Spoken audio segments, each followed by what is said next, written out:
Welcome to Five Strike Weekly. It's a 2020 season review, and we count down our top 3 worst and best moments of the season. All that and more coming up. Welcome to the show, Five Strike fan. I'm Tanner, filling in for AJ this week, and joining me is Marc. Before we get into it, become part of the notification squad by hitting the bell next to the subscribe button on YouTube. This segment is sponsored by Thinking Man Tavern, a cozy Decatur neighborhood pub. Grab a tasty beverage from a wide variety of selections and a plate of something delicious from the menu. To go, check out Thinking Man Tavern. And that is a close on what has been, well, let's be honest, a pretty abysmal 2020 season for Atlanta United. First season, Atlanta United has not featured in the MLS Cup playoffs, but we're going to try and find some positives in this. And let's be honest, the negatives will be a whole lot easier. So we're just going to start with that to get that out of the way and try to be a bit more cheerful as this podcast goes on. So I'm going to go ahead and throw to you, Marc, with what has been your worst moment of the 2020 MLS season for Atlanta United? Oh, I think two came to mind. I think the first worst moment for me was losing to Cincinnati in the MLS is Back tournament. It's like when they lost to Red Bulls, it's like, all right, that's a bogey team. Like, no, not a big shock there. Cincinnati is absolutely one of the worst teams in the league for like 2 years in a row now. And to lose to them, it's like, oh, we're really bad. We're actually really bad because that was the MLS is Back was the first action after the layoff. Before the layoff, you had 2 wins in the regular season, one against Cincinnati, and you had the big loss in the Champions League. So it's like we didn't really know what to expect. I don't think most fans were expecting that though. So. Yeah, absolutely. I think for me, there's two things. Well, there's a few that stand out because, well, this season has been an absolute travesty. Before pre-COVID, I think, you look at that 3-0 loss away to America, and we were just terrible. I mean, I think that was one of the moments where, for me, it really showed where Atlanta United was, at least this current team was, in comparison to the clubs we're trying to compare ourselves against, which is, those Mexican sides, is where Atlanta United wants to be, is challenging them as one of the best teams in the continent and in CONCACAF. And I think that made it pretty apparent that, Frank de Boer had no idea what he was doing because that game was just awful tactically from the get-go. But if you want to go after that, I mean, I want to say maybe that 4-1 loss to Orlando, but honestly, part of me just writes off the entire Stephen Glass timeline because at that point the season was gone and it was a shit show. But at the same time, that loss was bad. I mean, that was bad. They looked horrendous away at Orlando, and it was really depressing. But also, you could possibly throw in that loss at home to DC as well, because it's just like you beat them 4-0 away, and then you come back and then you lose to them at home, and it was just really frustrating. So, but for me, I'd probably say if I had to pick one, I said that loss to America because it kind of put us in our place in a way, and that did not feel great. Mm-hmm. Yeah, I think the loss to DC at home for me too as well was a real dagger, just because it's one of the worst teams in the league. You know what I mean? Like you get beat by the best teams, it's like, all right, fair enough. Like we're not at that point. DC was a shambles. We beat them. We won in DC for the first time, like how bad they were. And yeah, to come back home. And that I think was really the loss that put Atlanta United behind the 8 ball in terms of making the playoffs, which has to be noted, an expanded playoff field. Like Atlanta United couldn't even make it in the top 10 in the East, I think we got to be honest about how bad this season was. It was a shambles. Yeah, absolutely. And then we're going to go for a combined worst moment. And I think for us, this is pretty easy. And we just said the MLS is Back tournament as a whole, because 3-1-0 losses, 3 absolutely pathetic performances, and then the coach gets sacked. I mean, you can't get much worse than what Atlanta United showed down in Orlando. That was bad all the way around. I think at that point, everyone kind of knew whether De Boer stayed or not, it wasn't going to matter. This ship was sinking, especially without Joseph Martinez. It was apparent that it was just rough. I mean, if you get sacked after 3 games and you won 2 trophies the year before, I think that tells you everything you need to know. And like you said, it built into that fact that you lost to Cincinnati 1-0, and it was just embarrassing. Yeah. I mean, I still have the image of Carlos Bocanegra just like talking on the bench, just like going on, and it's just like, yeah, that ain't good. Yeah, we became like that team, like making the headlines for the wrong reasons. You know, it was like everyone's favorite topic is like what's wrong with Atlanta United. But things were just they were so wrong. You know, it was so obvious. I think it was things we said this before, things that just bubbled to the surface that we kind of noticed before in incidents here and there. And so, you know, they make the move. I think also I think the whole coaching search or lack thereof, and just I guess having the interim coach finish the season. I don't know. I think that's is a sore point for a lot of fans. You know what I mean? Because it's like, what exactly is the direction of this team?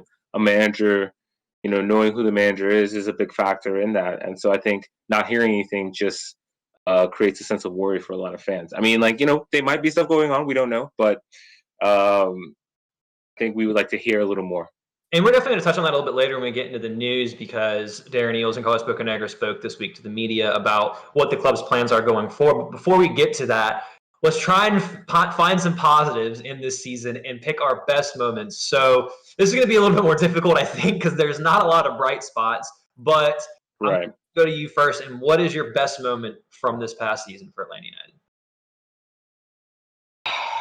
Yeah, I mean, 2020 was obviously weird, right? So I think for a lot of reasons, that opening weekend in Nashville was a high moment. You know what I mean? Because at that point, we felt like season's looking up. Like we have, PD and Barco look good together, and Mesa looks like he might be a player and all that. And I mean, just to win it, like this team that's new but like closest to you, and like you're trying to build that rivalry or whatever.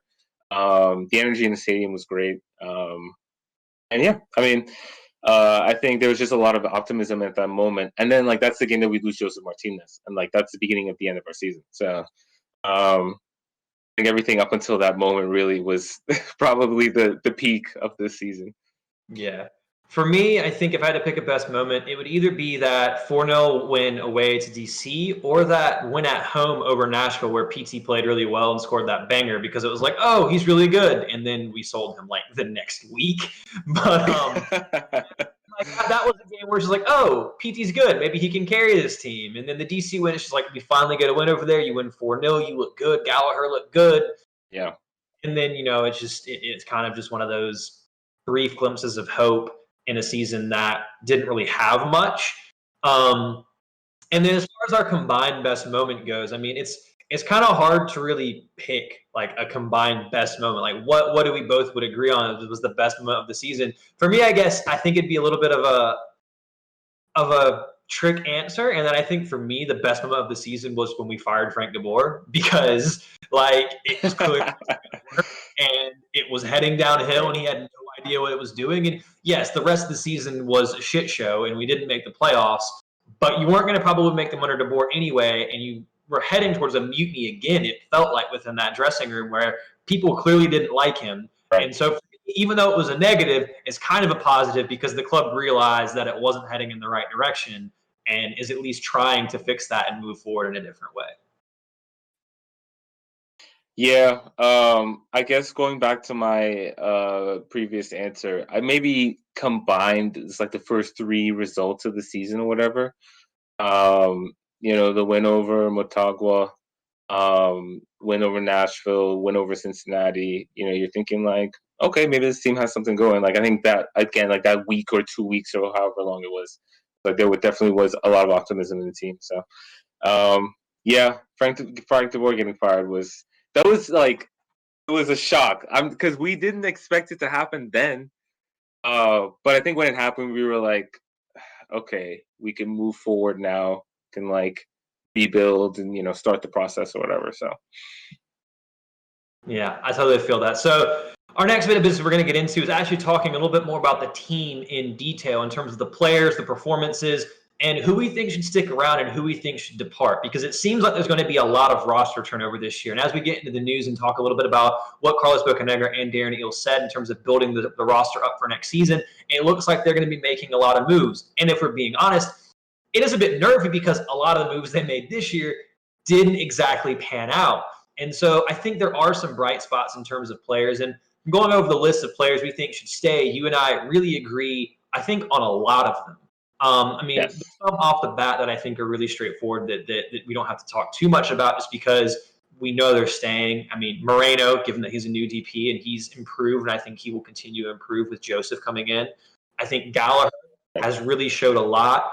I think Bello has improved immensely this season. And that was something I think we talked about back at the beginning. It's something that I talked about. And it was, once the season definitely kind of got lost, it was great to see him playing every game because he needed that experience to get better. And I think it's something that you've mentioned as well in terms of his progress and how much he'll mean to this team going forward. Yeah, I mean, for me, Bello's play has been one of the bright spots of the season. Legitimately, I think we got to see him play every week, which was kind of an issue before.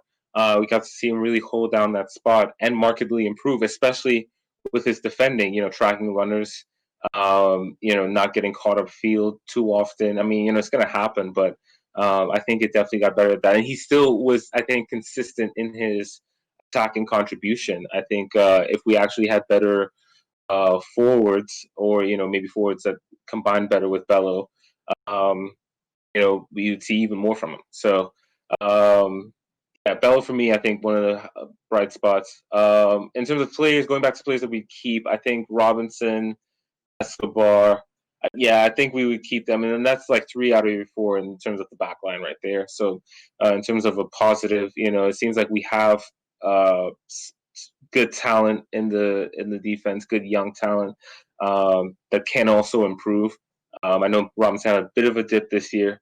I think there was a lot going on, especially with the coaching turnover, that probably affected his play a bit. So I'm not worried about him as a player going forward because he's still young. So now it's this second full season of starting. So I mean, yeah, absolutely. And to get minutes at his age, it was a trial by fire, and I think again, he grew a lot, and people still have to remember his age, where he is and where he is in his development. I mean, not everyone's going to be Alphonso Davies. That's not going to happen. But Bello, I think, is making strong improvements to show that he can be a solid left back in MLS. And if he continue to improve on those performances, I still think he's 2 to 3 years away from really being an article where you could say he can go and make a move to a bigger league. I don't know if that's what he's going to have, but I think at least to have a homegrown player that whose contract's going to work a little bit differently in terms of how it's calculated against your cap is really, really important for Atlanta United. Because if you look at the teams that are winning Supporter Shield, like Philadelphia, or even Red Bulls in the few seasons they've won it, they've had strong homegrown players filling out that team, which costs them less money, which enables them to bring in better players. Even Toronto, even though they spend a boatload on those DPs that they have, they do bring through young players as well to help supplement that team. Speaking of young players as well, I think that Lopez, we didn't see him this year. He's going to be around. I think he'll get first team action next year. We didn't mention him, but Jurgen Damm, for all of the stick he took before he came in, I think he definitely showed some bright spots as a player for the Five Stripes. And I think that he's a player that can definitely offer a little bit more going forward, especially if you can get service into a guy like Joseph Martinez, who, if you give him half a chance, he's more likely than not going to bury it. Yeah. I mean, what I like about him is that he'll take the space. You know what I mean? Like, he's just that pure speed, and then he actually has some decent skill on the ball as well, and had those moments of good decision making from the right wing.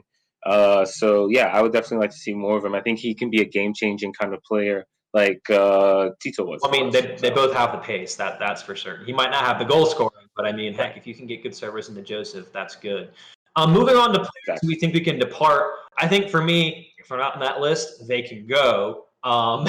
And that's kind of a lot of players, I think. And there was a lot of players that really, for me personally, underperformed this year. For differing reasons is why I think Atlanta should move on from them. For me, off the bat, I've always been an Emerson Hyndman fan. I think he's a decent operator. But what you're getting from him for the wages you're spending, that TAM money that goes almost up to $1 million, you're not getting that from him. And as much as I like him, if you can shift that salary and get that off your books and find another player to come in, I feel like you can get more out of that money than what you're getting from Emerson Hyndman. Absolutely. But totally I mean, go ahead. I was going to say, on your Emerson Hyndman point, I think if you're going to pay that salary for a midfielder, you want a Darlington Nagby kind of impact. And it's just not that. Interestingly, we didn't mention Barco on the keep list. I think both of us are kind of have similar feelings. I think we need to start being realistic about what kind of fee that Barco is going to command in the market. To be honest, I think because of logistics, I don't think he'll move in the winter. So I think the hope is that he plays the first few months of the season and then moves in the summer. But I think by the end of 2021, we should see Barco moving on, and I think at this point, you're just hoping to mostly recoup what you spent on him, maybe get a tiny profit. But the 20 million pounds you got for Almiron, I just don't see that coming for Barco. I just don't think he's that level of a player. I agree completely. I mean, I think we talked about it earlier this season that, if he can stay fit, this was a really big year for Barco to prove what he can do. And I've mentioned it multiple times, where I thought that January would be a good moving point for him if he had a strong season. But, obviously you have COVID and everything, but he's been injured most of the season. And even when he has played outside the very beginning of the season, when he looked really strong, he hasn't done much. And if you're not playing, and when you do play, you're not contributing much, that's going to be a problem. And I think that Barco, in a vein kind of similar to PT Martinez, he's never really truly found his exact role that suits him best in Atlanta. And he's never really looked the player that Atlanta had thought they were getting. And I agree with you. I mean, at this point, if you can get any profit off of him, then you do the same thing you did with Pity. You pull that trigger. Even if it's $1-2 million, you've got to do it.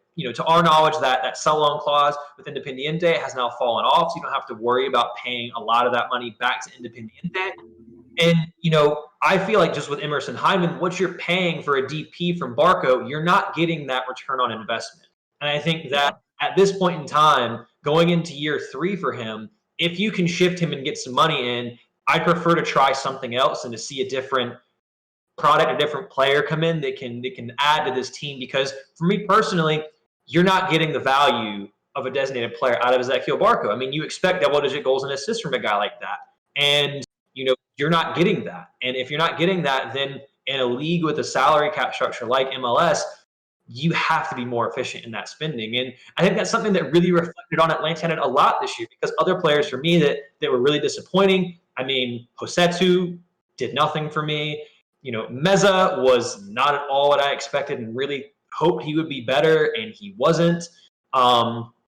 I mean, you can't get too mad about Adam John, but he had some decent moments, but he's not an Atlanta United striker. Obviously, I don't think he sticks anyway, because you'll have Lopez probably as the backup for Joseph and possibly Kubo Torres if he hangs around. I'm not sure.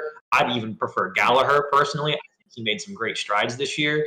But I mean, there's a lot about this team. Oh, we didn't even mention, for me personally, I think you can find a better keeper for money than Brad Guzan now. At this point in time, I mean, I talked about that 4-1 loss at Orlando. He was culpable in a couple of those goals. He has not been great in terms of shots from distance at any point in time in his career. I think at this point, yes, you do get leadership from him, but also you look around the league at some of the other goalkeepers that are paid a whole lot less than what he is, and they're giving you better performances. Because yes, you have a bad defense, but that doesn't excuse him from making the errors and not making the saves that he should have been making. And I think that's something that has grown over time as he's been here. You started to see him fall off. And yes, keepers do have longer careers, but also I feel like Atlanta United can do better in that position than what they have right now. And I love Guzan and what he's meant to this club, but at the same time, it's about you have to be ruthless in those decisions sometimes. So I agree. I pretty much agree with you. I mean, I think that the key would be, again, logistics, because I'm assuming that Guzan's on a decently high salary. So you'd have to figure out a place to move him, maybe Chicago, if you could convince him to take him, and get a lot of, I guess, less money or whatever in return. And then, what kind of, I think Atlanta United should be able to find a decently high level keeper, obviously in terms of relative to the league.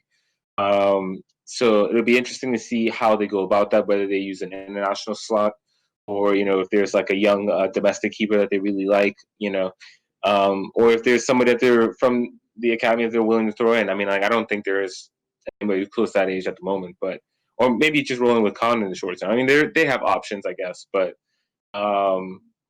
Then, like, would some fans worry, or would some people be worried about losing that leadership aspect? I know that was one of the themes of last offseason. But I agree. I think if there's an opportunity to free up that salary or replace Guzan with like a better keeper, I think that's worth considering at the very least. Absolutely. I mean, again, it kind of comes down to the wages you get, and if you think about, is he if you wanted to dig into the statistics, it's like, is he saving, kind of like the Kepa, and to take a Chelsea reference here that people who watch the Premier League might understand. Like, I don't know the exact statistics on what his expected saves are versus the expected goals against, but for me, I feel like it's not as strong as it could be for what you're paying for, if that makes sense.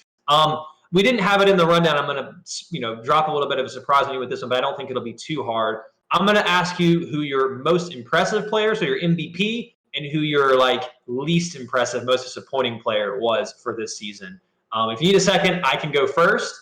But who would be your MVP and who would be your most disappointing player from this season? All right, I'll take a second to think about it, but I think I have a good answer. First, and I'll say for me, I think the season MVP comes down between two people, and it just mostly because of their improvement. And that would either be Bello or Gallagher. I mean, Gallagher led the team, I think, with 4 goals, which just tells you a lot, considering usually you're getting 30 goals a season out of Joseph, and now your leading scorer has 4.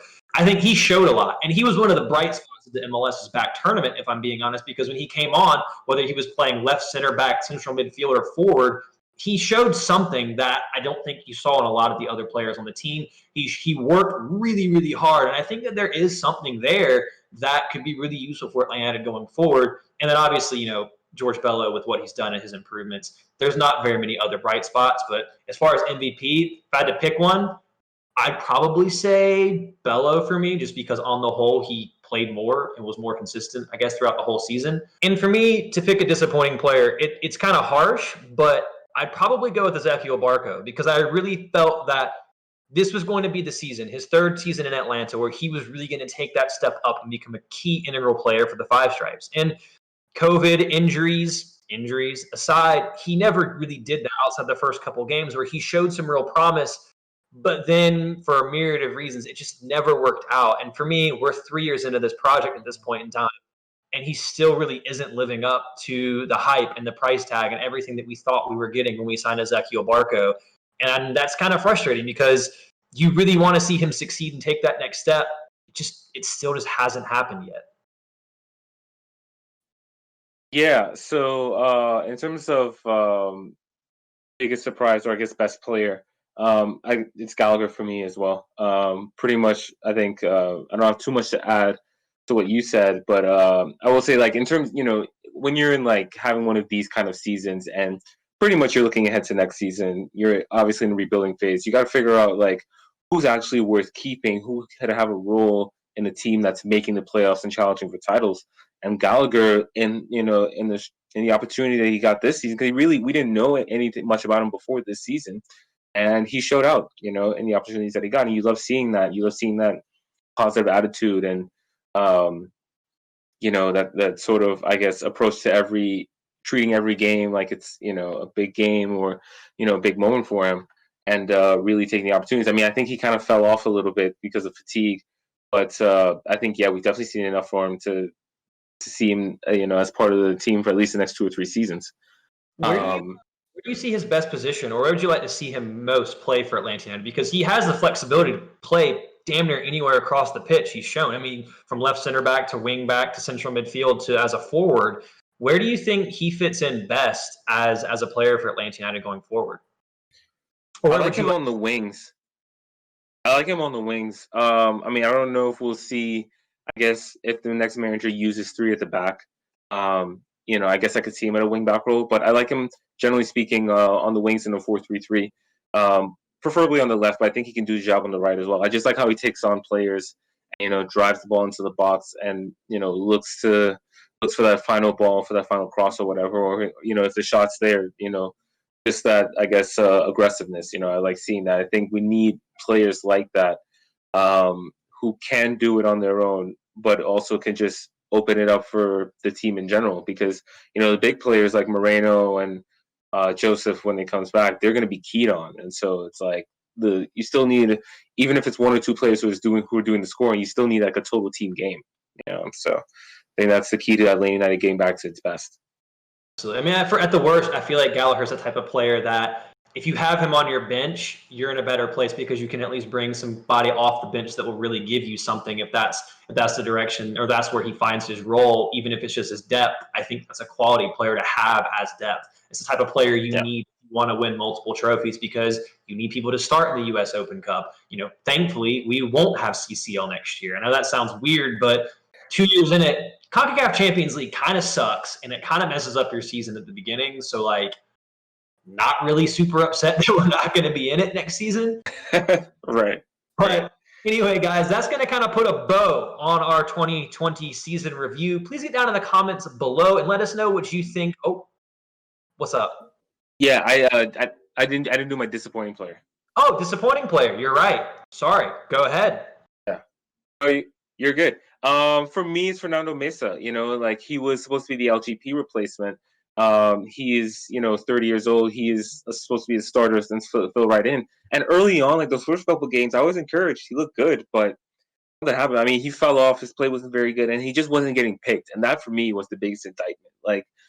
He was one of your marquee offseason signings, and when you go to not getting picked, even by the interim manager, it's just he just really seems like a one-season bust. So, yeah. It was great, that's for sure.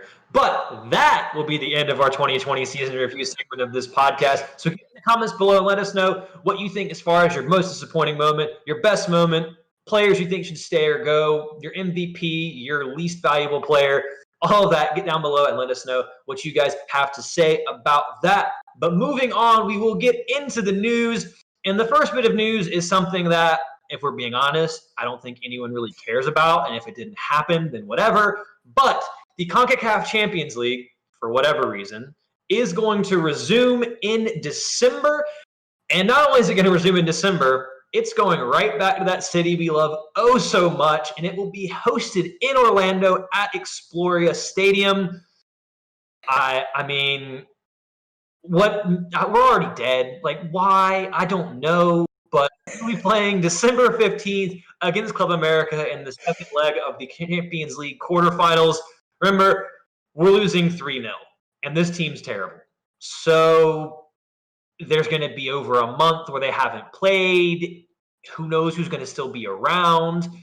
I think a lot of people are looking at this as an opportunity to play younger players, but it just looks weird. What do you think, Marc? I don't know, man. There's just some weird karma going on. I mean, we've already had such a shit show of a season. We had to our worst play was in Orlando in the MLS's back tournament. We lost to Orlando twice, and now we got to go back there again. Oh God, just end the season. Just end the season. I'm ready for the season to be over. The soccer gods are most definitely laughing at Atlanta United right now and doing as much as they can to torture them. But that will be, thankfully, mercifully, will be the end of the season. And a lot of people have talked about it as an opportunity to maybe try some academy players or some USL players. It's a lost cause. No one really gives a damn about the result, if we're being honest, because we know we're not going to win. So, I mean, even if we get completely shithoused, I don't think America's necessarily going to be putting out their top players either because they know that this is in the bag as far as a tie is concerned. But, moving on from that, that will be the end, mercifully, of the 2020 season for Atlanta United. And speaking about the future, Darren Eales and Carlos Bocanegra spoke to the media earlier this week and really talked about, what next season will be and how they're moving forward. And, in terms of a lot of the criticism that they took in moving forward, Darren Eales said, we aren't naive. We aren't stupid. We have to learn from this. We've had good years. We've had adversity this year, and it's important that we learn from this. Sometimes in downtimes, you learn more. We've got to make sure we are better. And I think that's absolutely right because there have been good times, but despite winning 2 trophies last season, Atlanta United has kind of been on a downhill trajectory since that 2018 MLS Cup win because, yes, you have Frank de Boer, but at no point in time did anyone really find the soccer that enjoyable. And yeah, you win 2 trophies, great. One was a one-off Super Cup, which is probably the best game under de Boer, in my opinion, against Club America in the Campeones Cup. The other was the U.S. Open Cup, which is kind of a luck of the draw in a way, and it was at home. So like you kind of expected to win that game. But Darren Eales did talk about a few things that will work in the team's favor in terms of trying to add another trophy to the cabinet moving forward. And in terms of hiring a new manager, which we talked about earlier, they do plan to hire a new manager by the end of the year, and with an emphasis on someone who has shown and demonstrated the ability to play aggressive, positive, attacking soccer. Obviously, that's what this club talked about when it was formed, and Darren Eales even touched about that in his comments to the media, where he was like, we're kind of looking back to how that 2017 season was, almost as a relaunch in 2021. We were trying to find that same energy and that same vibe that you captured in that inaugural season about this is who we are, and then building upon that going forward. And I think that that soul was kind of lost over the last 2 years because of just how negative everything was with the soccer. And then he obviously touched on the fact of bringing Joseph Martinez back. You get him back, that changes everything in terms of goals for you. But they also touched on there's some mechanisms within the new CBA that will allow the team to improve the talent there, and they have some more flexibility with the salary cap that they did not necessarily have this year. And so that's something that I think is going to be really important, building off what we talked about with moving those players on that we don't want and getting in some new talent. And then also he touched on the development of players like Bello, like Gallagher, as well as midseason acquisitions in Jurgen Damm and Marcelino Moreno. You know, how do you feel about what he said and about the direction you think that they're heading moving forward? So, I mean, I think the most encouraging thing, or at least one of the things that I agree with strongly, is trying to recapture the energy of 2017. You know, and I think it is like this is like the bottom. We've hit our bottom, I think. And so, you know, it's time to like rebuild the roster. Obviously, there's going to be a lot of roster turnover again this offseason, but I think it'll be more understandable depending on the moves that they make. I think it is very interesting that you mentioned the flexibility in the CBA. One of the things I'm curious about is this young DP clause that we've been hearing about ever since the new CBA was announced, pretty much a year ago, or was it earlier this year? I don't know. Time is just weird. Time's an abstract concept right now, let's be honest. Yeah. But no, yeah, if there's an opportunity to bring in like more high-priced players, I think that is definitely an exciting opportunity that Atlanta United needs to take advantage of and really be able to address, you know, let's say they get 3 more of those slots, really be able to address every single position group, you know, because I think we did lose some balance over time, which is why part of the reason I think why you saw the decline. And so, yeah, I mean, you know, the words are good. It's what you want to hear. I don't think there's too much surprise in any of that.